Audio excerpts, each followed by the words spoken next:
我係呢期小何。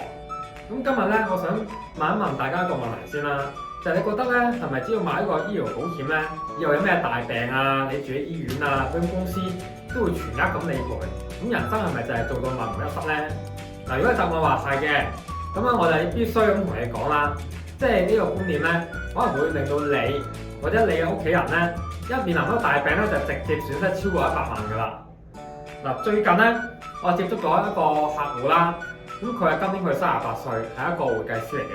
咁平時咧生活好規律嘅，即係會做下運動啦，咁注重健康啦。咁醫療險咧，佢都買得好足下㗎。咁結果咧咁唔好彩咧，佢舊年咧就患咗大腸癌啦。咁原來咧佢以為咧，即係有醫療險就可以安心咁養病啦。冇諗過咧，成年落嚟咧，扣除醫療險嘅理賠咧，佢自己嘅銀行戶口咧，居然係淨流失咗成8萬。咁究竟問題係出咗喺邊度咧？咁今日呢條片咧，一條小學咧就用10分鐘嘅時間，咁咧帶你去揭開呢個隱形嘅財務陷阱啦。咁話你聽點解危疾保即係重大疾病險啦，先至係你家庭財務嘅最後一道防線啦。咁記得要睇到最後啦，咁一定要撳鐘仔嘅咯喎。咁好多人咧，佢都分唔清醫療險同埋危疾保嘅分工啦。咁簡單啲嚟講咧，醫療險咧就係實報實銷㗎，解決咧係你醫院入邊嘅費用，即係手術費啊同埋病房費啦。咁而危疾保咧就係一次性嘅賠償，即係解決咧你醫院喺出邊嘅生活費用同埋收入嘅中斷啦。咁咧點解呢位客戶咧，佢就算係有買醫療險都好啦，咁仲要咁慘賠100萬咧？其實咧主要咧真係離唔開呢3大嘅隱形嘅錢坑啦。好啦，第一啦就係收入中斷啦，即係一個最大一個財務嘅漏洞啦。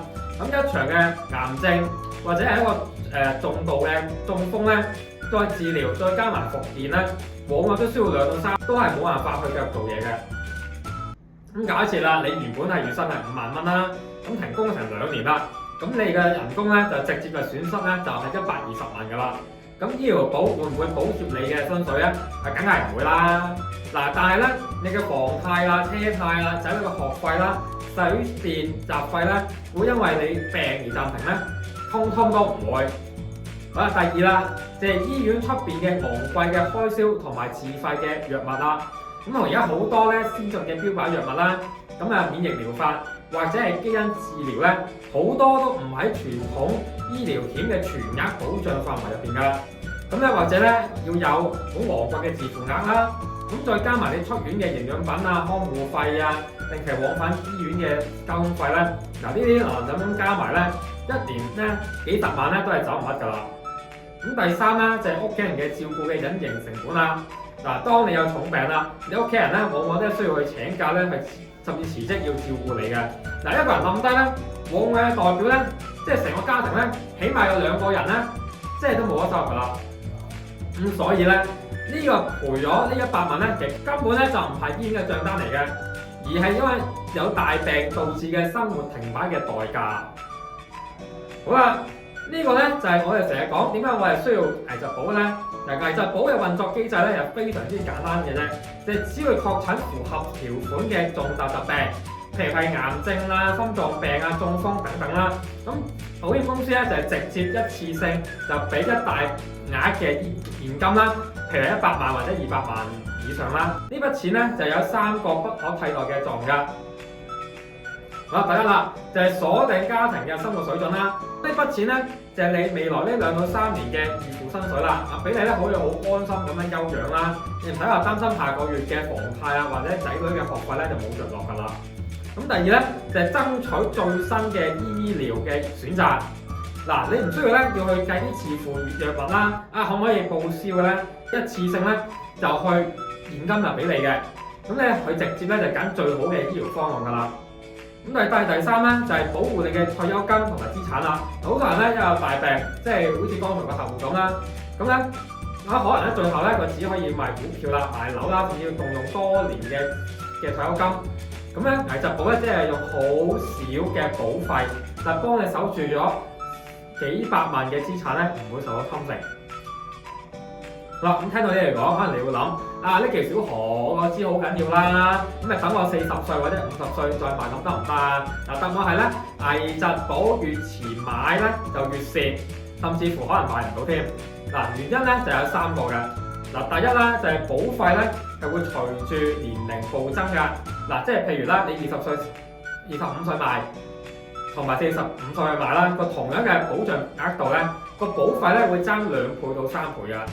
嗱，早買咧唔單止係平啊，仲有一個更加長一個保障期啊嘛。第二啦就係健康狀況咧就不可逆嘅。嗱，危疾保嘅審核咧係非常之嚴格嘅。一旦咧你體檢出現有高血壓啊、高血脂啊、乳腺結節啊、甲狀腺異常咧，公司咧輕則咧佢會加你保費啦、除外保障啦，重則咧就直接拒保嘅。嗱，所以咧就趁你而家就係好健康咧，咁咧先至係你去揀保險，嗱，而唔係咧保險去揀你。好啦，第三啦就係儲蓄型危疾嘅福利時間啦。嗱，而家咧好多危疾保咧都係帶有儲蓄或者係分紅性質噶嘛。咁如果你呢一世啦都好平平安安啦，即係冇乜大病咧，咁呢筆錢咧佢會持續咁去滾存增值嘅，咁成為咧你未來嘅退休嘅補助金啦。咁越早投保咧，個時間福利效果就越顯著噶。好啦，咁理財嘅核心係咩咧？就係永遠咧都係噶啦，就係先防守後進攻。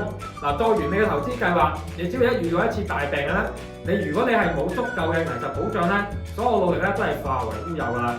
咁如果你仲未好確定你而家嘅醫療保險究竟夠唔夠咧，或者係手頭上嘅保單究竟係咪可以幫你抵禦咗呢100萬嘅隱形風險咧？